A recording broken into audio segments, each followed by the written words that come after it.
शिक्षक साथियों, मेरा नमस्कार। एक बार फिर से मेरे YouTube चैनल पर आप सभी का स्वागत है। साथियों, मिशन प्रेरणा की ई पाठशाला के अंतर्गत महानिदेशक महोदय का आदेश पहले निर्गत हो चुका है कि सभी शिक्षकों के लिए शिक्षक डायरी होना अनिवार्य है। इसलिए सभी शिक्षकों से मेरा निवेदन है कि साथियों, यदि अभी तक आपने शिक्षक डायरी नहीं बनाया है तो शिक्षक डायरी बना लीजिए, ताकि कभी भी आपको यूट्यूब सेशंस या आपकी गूगल मीट्स के माध्यम से या उच्च अधिकारियों के द्वारा सर्वेक्षण के समय में शिक्षक डायरी मांगी जा सकती है।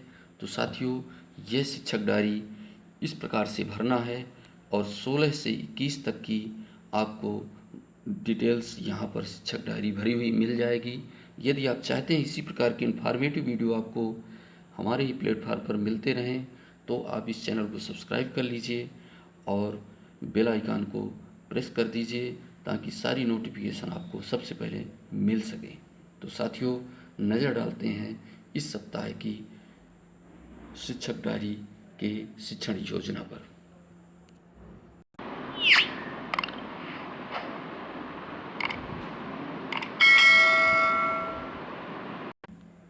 साथियों, जो यहाँ पर शिक्षक डायरी भरी जानी है, तो देख रहे हैं कि मिशन प्रेरणा ई पाठशाला के फेज 5 के अंतर्गत जो भी कार्यक्रम दूरदर्शन टीवी चैनलों के माध्यम से कक्षा 1 से 8 तक के प्रसारित किए जा रहे हैं, इसके पश्चात जिन बच्चों या अभिभावकों के पास एंड्रॉयड सेट मोबाइल उपलब्ध हैं, उन्हें हम ई कंटेंट व्हाट्सएप के माध्यम से शेयर कर रहे हैं।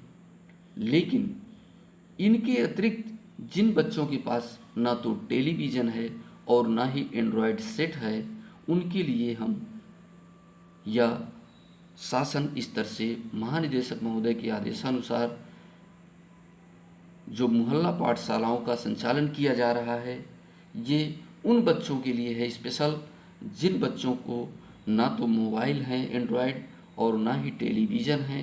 तो उनके लिए हम किस प्रकार से पठन पाठन क्रिया संचालित करें और शिक्षक डायरी किस प्रकार से बनाएं।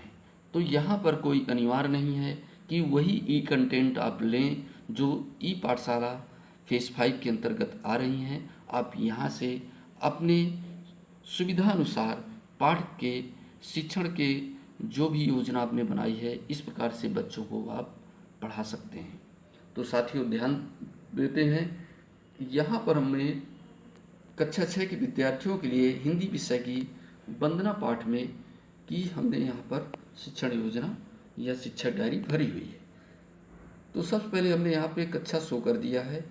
कक्षा 6 के विषय हिंदी पाठ वंदना को पढ़ाया गया एवं उपस्थित 7 बच्चों, जो भी बच्चे उपस्थित हों, कोई ज़रूरी नहीं है कि आपके नामांकन 50 हैं तो 50 बच्चे होना चाहिए। जिस मोहल्ला में जो आप पाठ संचालन कर रहे हैं कक्षा का, मोहल्ला पाठशाला का, तो जितने बच्चे 2 बच्चे 3 बच्चे 5 बच्चे 10 बच्चे, उतने बच्चों को यहाँ पर आप शो कर सकते हैं। तो हमने यहाँ पर 7 बच्चों से पढ़ने हेतु कहा। संदर्भ प्रसंग के साथ भावार्थ भी स्पष्ट किया गया और गृह कार्य हेतु अभ्यास प्रश्नों को दिया गया। जो पाठ के अंत में अभ्यास प्रश्न होते हैं, उनको हमने बच्चों को घर से करने के लिए दिया, क्योंकि पहले हमने पाठ को अच्छी तरह से समझा दिया, पढ़ा दिया और उसका अर्थ भी स्पष्ट कर दिया, तो बच्चों को आसान हो गया। प्रश्नों को करने के लिए हमने उनको होमवर्क में दे दिया। कुछ बच्चों से श्लोक या वंदना लयबद्ध सुनी गई। जो भी आपने गतिविधि कराई है, उस गतिविधि को भी यहाँ पर दर्शा सकते हैं। अगले पाठ को एक बार पढ़कर कठिन शब्दों को लिखने के लिए कहा गया। ये हमारी 16 अगस्त 2021 की योजना थी और क्लास 7 के लिए दिनांक 17 अगस्त 2021 की योजना। शिक्षक डायरी किस तरह से भरी गई है साथियों? इंग्लिश सब्जेक्ट में क्लास 7 इंग्लिश के लेसन 7 नंबर पर द ऑनेस्ट को पढ़ाया गया। वो बच्चों को ऑनेस्ट की मीनिंग समझाते हुए ईमानदार के व्यक्ति के 5-5 लक्षण कौन से होने चाहिए वो लिखने के लिए कहा गया। मीनिंग शब्द के साथ उच्चारण भी और अर्थ लिखाया गया। इस प्रकार से गृह कार्य हेतु निम्न प्रश्नों को इस तरह से दिया गया, जैसे what is your name, what is your father's name, where do you live. तो जैसे आपका क्या नाम है, तो बहुत ही सिंपल सेंटेंस में उनको बच्चों को समझाने की करके इनको लिखने की कहा दिया गया है।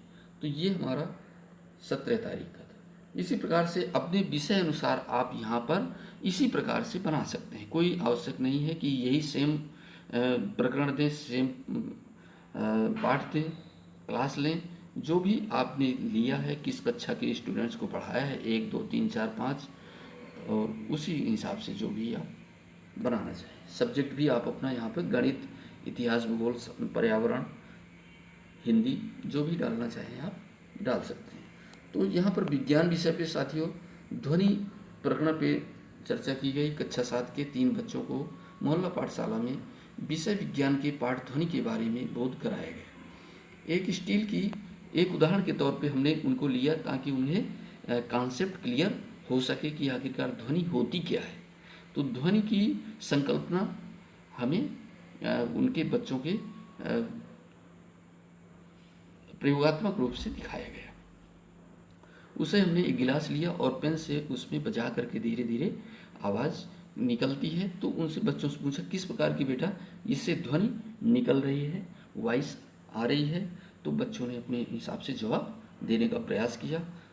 और ध्वनि के कितने प्रकार होते हैं, कौन कौन सी तरंगें उत्पन्न होती हैं ध्वनि में, और जैसे श्रव्य, अपश्रव्य हुआ, पराश्रव्य को आवृत्ति के आधार पर अंतर स्पष्ट करने की कोशिश की गई। और बच्चों को बताया गया कि कौन कौन सी ध्वनि हमें सुनाई देती हैं, कौन सी नहीं सुनाई देती हैं, और कौन सी हमें सुनने के लिए कितनी फ्रीक्वेंसी की आवश्यकता होती है आवृत्ति की। तो ये स्वच्छता व बीमारी पर हमने लिया। ये कौन सी तारीख है, यहाँ पर तारीख डालना भूल गए हैं साथियों। ये 19 तारीख की योजना है स्वच्छता एवं बीमारी का। कक्षा 8 के 4 बच्चियों को स्वच्छता पर निबंध लिखने को कहा गया। वह गृह कार्य में सामान्य विज्ञान के कुछ प्रश्नों को दिए गए जो स्वच्छता से संबंधित थे, या छोटी छोटी बीमारियां जो फैलती हैं गंदगी से, या आपका जो है अशुद्ध पानी पीने से, गंदे पानी के सेवन से। तो इस प्रकार से हमने कुछ प्रश्नों को बच्चों से गृह कार्य हेतु दिया। साप्ताहिक क्विज में 2 बच्चियों ने प्रतिभाग किया, और दीक्षा ऐप के उपयोग के बारे में भी हमने बताया किस प्रकार से हम दीक्षा ऐप का उपयोग करें वीडियो के द्वारा, और उसके सभी विषयों को का अध्ययन हर कक्षा अनुसार यहाँ पे कर सकते हैं दीक्षा ऐप के माध्यम से। तो ये साथियों हमारी योजनाएं थी, और 20 तारीख को आपका मुहर्रम का अवकाश ही घोषित किया गया है, और 21 की योजना भी आप इसी प्रकार से बना सकते हैं। यह आपकी 12वें सप्ताह की कार्य योजना थी। ई पाठशाला फेज 5 की शिक्षक डायरी थी।